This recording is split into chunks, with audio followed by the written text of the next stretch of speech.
وأصلح لي آخرتي التي فيها معادي، واجعل الحياة زيادة لي في كل خير، واجعل الموت راحة لي من كل شر. رواه مسلم. وعن ابن عباس رضي الله عنهما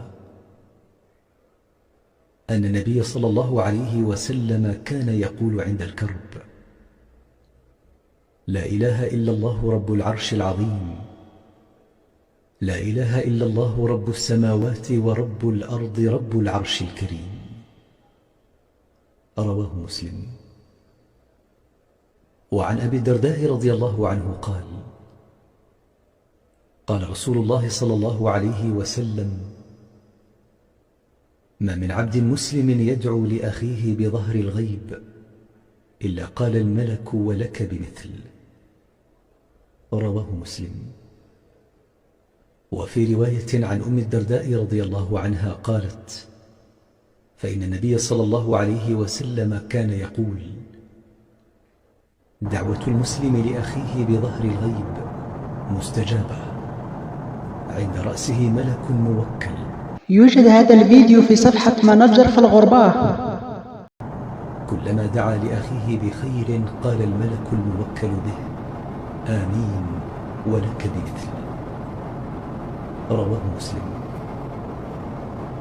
وعن أبي هريرة رضي الله عنه عن النبي صلى الله عليه وسلم أنه قال: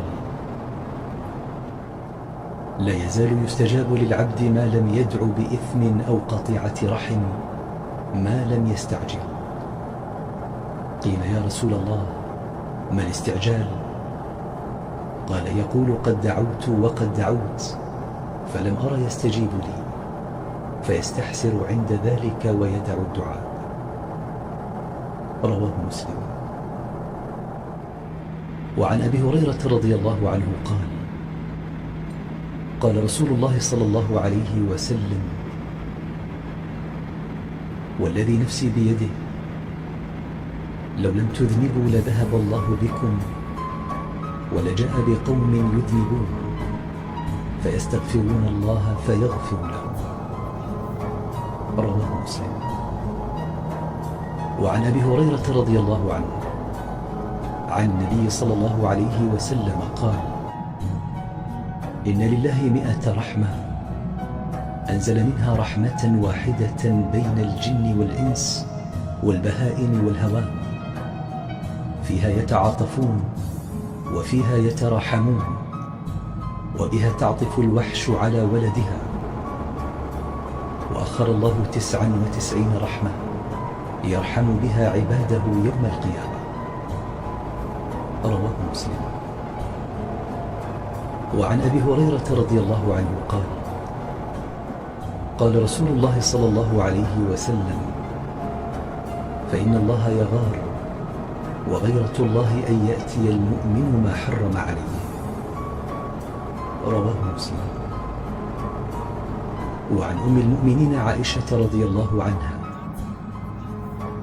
أن رسول الله صلى الله عليه وسلم كان إذا أخذ مضجعه نفث في يده وقرأ بالمعوذات ومسح بها جسده. رواه البخاري. وعن أبي هريرة رضي الله عنه قال: قال رسول الله صلى الله عليه وسلم: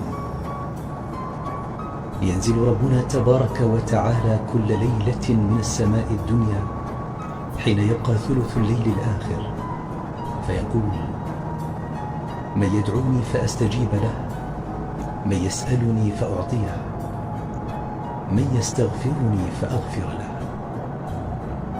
رواه البخاري. وعن أبي هريرة رضي الله عنه قال: قدم الطفيل بن عمرو على رسول الله صلى الله عليه وسلم فقال: يا رسول الله، إن دوسا عصت وأبت فادعوا الله عليها. فظن الناس أنه يدعو عليهم فقال: اللهم اهد دوسا وأت بهم. رواه البخاري. وعن أبي هريرة رضي الله عنه أن رسول الله صلى الله عليه وسلم قال: من قال سبحان الله وبحمده في يوم 100 مرة حطت عنه خطاياه وإن كانت مثل زبد البحر. رواه البخاري. وعن أبي موسى الأشعري رضي الله عنه قال: قال النبي صلى الله عليه وسلم: مثل الذي يذكر ربه والذي لا يذكر ربه مثل الحي والميت. رواه البخاري. وعن أبي هريرة رضي الله عنه عن النبي صلى الله عليه وسلم قال: كلمتان خفيفتان على اللسان ثقيلتان في الميزان حبيبتان إلى الرحمن سبحان الله العظيم سبحان الله وبحمده. رواه البخاري.